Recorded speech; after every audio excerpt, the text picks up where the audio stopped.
Have you ever been there? Sitting on a bucket, freezing, staring at a motionless spring bobber. 10 yards away, another guy is yanking fish out of the ice, one after another. You walk over, you ask the question. Hey, what are you using? He shows you.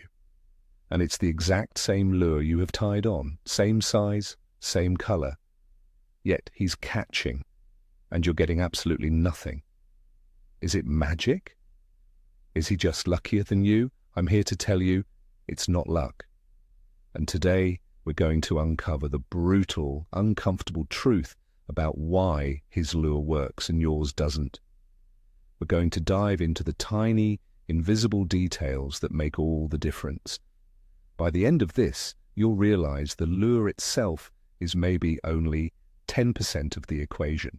So let me ask you, have you ever blamed the fish or the lure when maybe, just maybe, the problem was somewhere else entirely? Let's get into it. For generations, we've been taught a simple, almost religious belief in the fishing world. It's all about the magic lure. We buy trays and trays of them. We spend hours online debating which color is the hot ticket. We see a pro catch a fish on a certain jig, and we rush out to buy 10 of them thinking we've just purchased a guarantee. This mindset is the biggest trap in fishing. It makes us lazy. We tie on that proven winner, and then we just go through the motions, repeating the same jigging cadence we've used for 20 years. When it doesn't work, we blame the weather, the barometric pressure, or a finicky bite. We rarely look at the 90% of other variables we are controlling. This video is about breaking that habit. It's about shifting the focus from what you're using to how you're using it, because that's where the real secret lies. Let's start by killing the sacred cow. The lure is just a tool. It's a piece of lead, tungsten, or plastic with a hook on it. Think of it like a hammer. You and a master carpenter can both hold the exact same hammer, but he's going to build a beautiful cabinet and you might just build a pile of splinters. The hammer isn't the variable, the skill of the user is. In fishing, the guy next to you isn't a magician. He's a master carpenter of presentation. He understands that the lure is just the starting point. The real work, the real art, happens in everything that connects him to that lure and every subtle movement he imparts on it. So, for the rest of this video, I want you to try and forget about the lure itself and focus on all the other more important parts of the system. The first one is so simple, most people never even consider it. Now, for subtlety number 1, your line diameter. You might think the difference between 2-pound test and 4-pound test is insignificant. You can barely see the difference with your own eyes. So how could a fish care? Well, it cares a lot, but not for the reason you think. It's not just about visibility. A thicker line has more resistance in the water. This dramatically changes how your lure falls. Your identical lure on a 4-pound line will fall slower and with less action than his on a 2-pound line. It creates more of a pendulum effect, a slower, more sluggish glide. His lure on that thinner line is dropping faster, more erratically, and looking more like a panicked baitfish. In clear water, that thicker line also creates a much bigger signature. It's a dead giveaway. You're presenting a delicious snack tethered to a rope, while he's presenting a free-floating meal. Let's move on to subtlety number 2, line type. This is just as critical. Are you using monofilament while he's using fluorocarbon? You both have, let's say, 3-pound test line, but your monofilament line has a massive amount of stretch. When you make a tiny flick with your wrist, that stretch absorbs most of the action.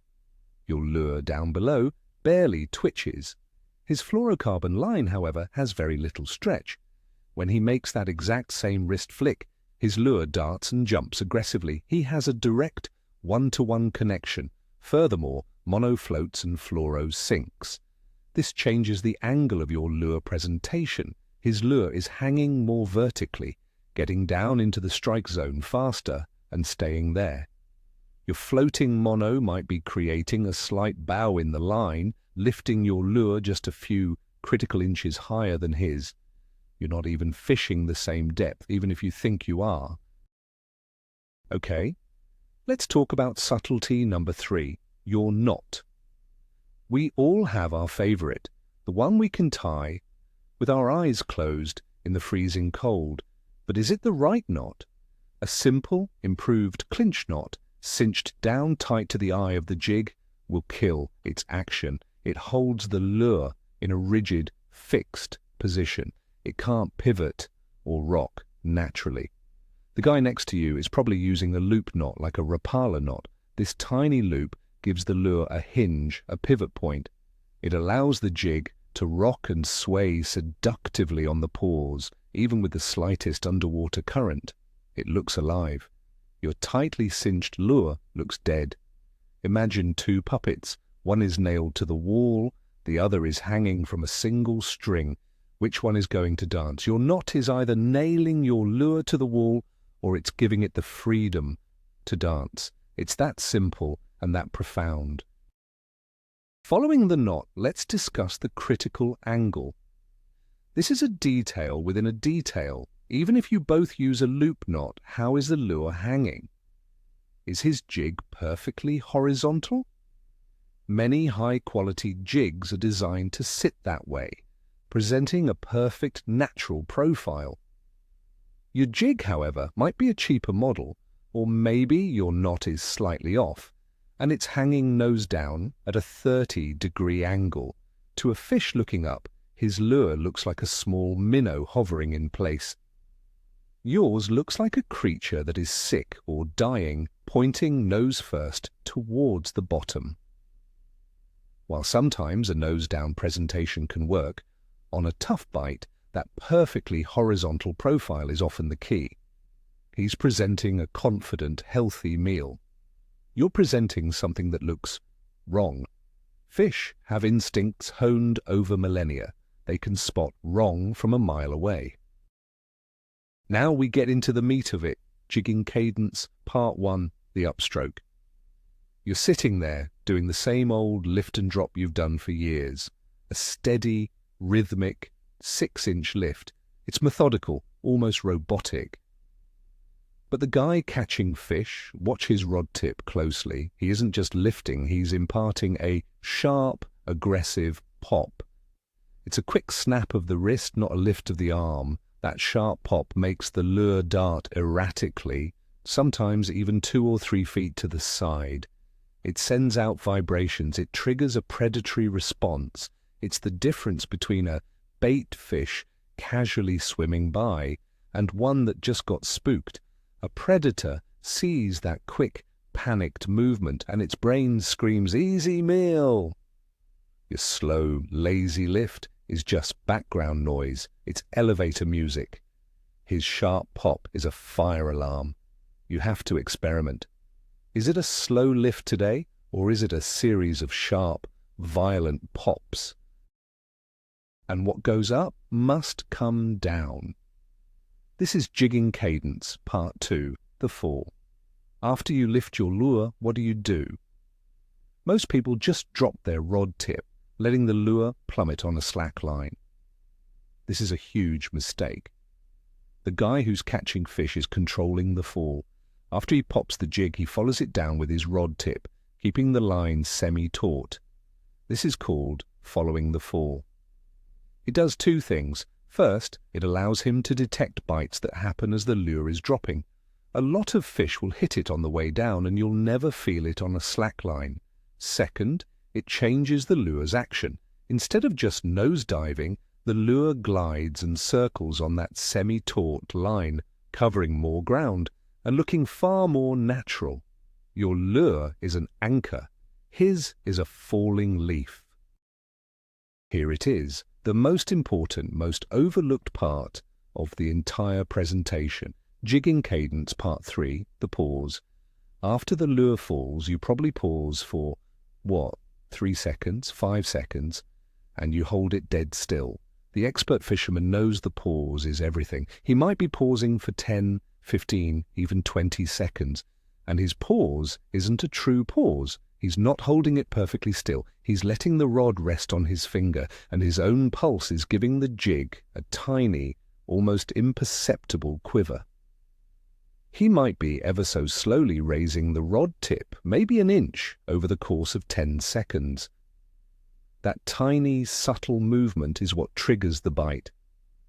A fish will come in to inspect the lure after the aggressive pop, and it will stare it down during the pause. Your dead, motionless lure is suspicious.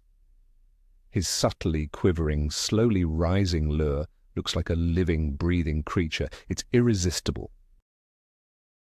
Let's talk about technology. You both have fish finders, but are you using them the same way? You're probably just using yours to see if there are marks on the screen. Yep, there's fish down there. The other guy is using his to read the fish's mood. He drops his lure down and watches the screen intently. He sees a fish rise up to inspect it. He gives it a little quiver. The fish backs off. He registers that information. Okay, they don't like the quiver. He pops it hard. The fish comes back in, aggressive. Aha, they want aggression. He is having a conversation with the fish through his electronics. You are just confirming that the lake isn't empty. He is adjusting his presentation in real time based on the fish's direct feedback. You're just repeating the same cadence over and over, hoping something eventually works. He's not guessing, he's reacting. This leads directly to the water column game. Your flasher shows a fish at 15 feet, so you drop your lure to 15 feet and you just leave it there, jigging away your fishing memories. You remember that the fish were at 15 feet. The successful angler sees that mark at 15 feet, but he drops his lure to 20 feet below the fish. Then he starts jigging it aggressively to get its attention. He's trying to call the fish down, or he drops it to 10 feet and tries to coax the fish up. He understands that active fish will often move up or down to strike. Passive fish need to be provoked. He might see a fish come in and look, and then he'll slowly reel his lure away from the fish, triggering a chase response. You are stuck in one spot. He is playing a vertical game of cat and mouse, and it's a game you're not even aware is happening. Let's talk about the tool in your hand. Your rod is numb. You might have a decent, all-around ice rod that you've used for years. It's comfortable, but it's likely too stiff or too soft for the specific lure you're using. If it's too stiff, it won't load properly on those subtle upward bites, and you won't even see the spring bobber move. If it's too soft, it absorbs all the action you're trying to impart on the lure. You think you're making a sharp pop, but the mushy rod is turning it into a gentle swoosh. The guy next to you has a rod that is perfectly matched to the weight of his lure. It has a sensitive tip that detects the slightest upbite and enough backbone to transmit every flick of his wrist directly to the jig. A high-quality, sensitive rod isn't a luxury. It's the communication line between you and the fish. Yours is a party line with a bad connection. Now for the tipping point, let's say you're both tipping your jigs with live bait like a waxworm or a minnow head. You probably just thread the whole thing on there, making a big, bulky offering. The other angler is being surgical. He's only using a tiny piece of the bait, just enough to add scent and a little bit of lifelike wiggle. He might be thread hooking the waxworm so it dangles tantalizingly. He might be hooking the minnow head through the lips so it stays looking natural. Your big glob of bait is actually dampening the lure's action. It's making it heavy and sluggish. His tiny, subtle tipping complements the lure's action. He is also probably changing his bait every 10 minutes. That fresh scent trail is a powerful attractant. You've had the same pale, washed-out bait on for the last hour. Your offering is stale and unappealing. Don't underestimate the scent factor. This goes beyond just live bait. Are his hands clean, or did he just fill his gas tank or eat a bag of greasy chips? Fish have an incredible sense of smell, Any foreign contaminant like gasoline, nicotine, or even the soap you used this morning can be a major repellent. The successful angler is meticulous about this. He might be washing his hands with scent-free soap before he goes out. He might even be using a commercial fish attractant. He'll put a tiny drop of gel on his lure every 15 minutes. This creates a scent trail in the water that draws fish in, and more importantly, makes them hold on to the lure for that extra split second you need to set the hook. You're not just presenting a lure that looks wrong. You might be presenting one that smells like a threat. Let's talk about the great color deception. You look at his lure, it's chartreuse. You look at your lure, it's chartreuse. They are identical, or are they? The moment those lures hit the water, they change. Water acts as a light filter. The deeper you go, the more certain colors of the light spectrum are filtered out. At 20 feet, his slightly brighter, more fluorescent chartreuse might still be popping, glowing with intensity. Your slightly duller, flatter chartreuse might have already turned into a washed-out greyish-green blob.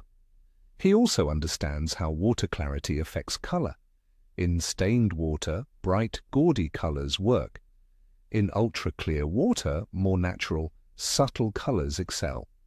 He chose his specific shade of chartreuse for these conditions. You just chose chartreuse because you heard it was a good color. There's a silent killer of lure action that almost no one talks about: line twist. Every time you reel, especially with a spinning reel, you put a small amount of twist into your line. Over the course of a day, this builds up. When you drop your lure down the hole, that twist makes the lure spin in tight, unnatural circles. It looks like a broken toy. It doesn't swim, it doesn't glide, it just pirouettes. Fish hate this. The guy next to you is aware of this. He might be using a high-quality ball-bearing swivel a foot or two above his lure to prevent twist. Or every so often, he might cut his lure off and just let the line unspool and untwist in the water. It's a small bit of maintenance that pays huge dividends. Your lure is spinning out of control and you don't even know it. Think about the sound of silence or noise. You're moving around on the ice, you drop your gear, you're stomping your feet to stay warm. Every single one of those actions sends powerful vibrations down through the ice and into the water. To a fish, it sounds like a giant is walking on their ceiling. It can spook every fish within a 20-yard radius. The successful angler moves with purpose and stealth. He drills his holes and then he settles in. He moves slowly. He places his gear down gently. He understands that in the quiet world under the ice, sound travels far and fast. He is a hunter. You are a herd of elephants. Before you even get your line in the water, you might have already scared away the most active fish in the area, leaving only the most stubborn, inactive ones to ignore your offering. Let's get into the mental side of things with the confidence game. You've been sitting on a hole for an hour with no bites. Your confidence is shot. You start second-guessing everything. Your jigging becomes lazy, uninspired. You start looking around, thinking about moving. You've mentally checked out. The other guy, even if he's not getting bites, believes in his spot and his technique. He remains focused. Every single jig stroke is deliberate, purposeful. He is fishing with intent, expecting a bite on every single drop. This confidence translates through the line. Fish can sense a predator, and a confident presentation mimics a predator. A lazy, uninspired presentation mimics, well, nothing in nature. Your lack of confidence is being telegraphed directly to your lure, and the fish are not impressed. He's hunting. You're just hoping. Here is a factor that seems almost absurd, but it's real. The shadow knows. Especially on a bright, sunny day with clear ice, your shadow moving over the hole is a huge red flag for fish in shallow water. It's the equivalent of a giant hawk flying over their head. They will either bolt for deep water or clamp their mouths shut in fear. The savvy angler is always conscious of the sun's position. He'll set up so his body and his shelter aren't casting a shadow over the area he's fishing. He might even take the time to kick snow over his hole to darken it and obscure any movement from above. It's a simple act of situational awareness. You're busy thinking about what lure to tie on next, completely oblivious to the fact that you're casting a giant fish-spooking monster shadow directly onto the strike zone. This brings us to the concept of micro-adjustments. You tied on your lure, found the bottom, and started your standard jigging cadence. You have not changed a single thing in 30 minutes. You are a robot.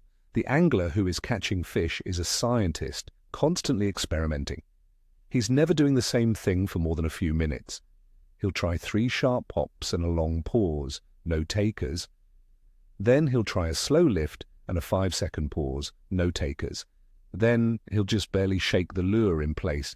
Bam, fish on. He is constantly tweaking his cadence, his depth, the length of his pause. He's searching for the secret code, the specific combination that will unlock the bite on that particular day, at that particular hour. You are just repeating the same wrong answer over and over again, expecting a different result. That's the definition of insanity. Finally, let's talk about the reset tactic. Sometimes fish get conditioned. They see your lure jigging in the same spot for a long time and they just become accustomed to it. It becomes part of the furniture. They ignore it. The guy next to you knows this. Every 5 or 10 minutes, if he hasn't had any action, he will reel his lure all the way up to the surface and then drop it back down again. This simple act does wonders. The flash and vibration of the lure falling through the entire water column again can attract new fish to the area. For the fish that were already there, it's a new stimulus. The lure disappeared and then it reappeared. This can be just the trigger needed to turn a passive looker into an aggressive biter. It's a pattern interrupt. You're stuck in a rut. He is constantly hitting the reset button, keeping things fresh and exciting for the fish below. So, there you have it. It was never about the magic lure, was it? It was about the line diameter, the knot, the cadence, the pause, the confidence. And it was about 20 tiny, almost invisible details that, when combined, create a presentation that is worlds apart from yours. The most shocking part is realizing that any one of these things could be the single reason you're not getting bit. The aha moment is that fishing success isn't found in the tackle box, it's found in the execution. Should completely change your approach. The next time you go out, don't ask yourself, what lure should I use? Ask yourself, how should I fish this lure? Pay attention to every single detail, from the moment you tie the knot to every single twitch of your rod tip. That is the real secret. Thank you so much for watching. If this video opened your eyes, please hit that like button and subscribe for more content that goes beyond the basics. Now I want to hear from you. What's the one tiny detail from this list that you think you've been ignoring the most? Let me know in the comments below. Let's talk about it.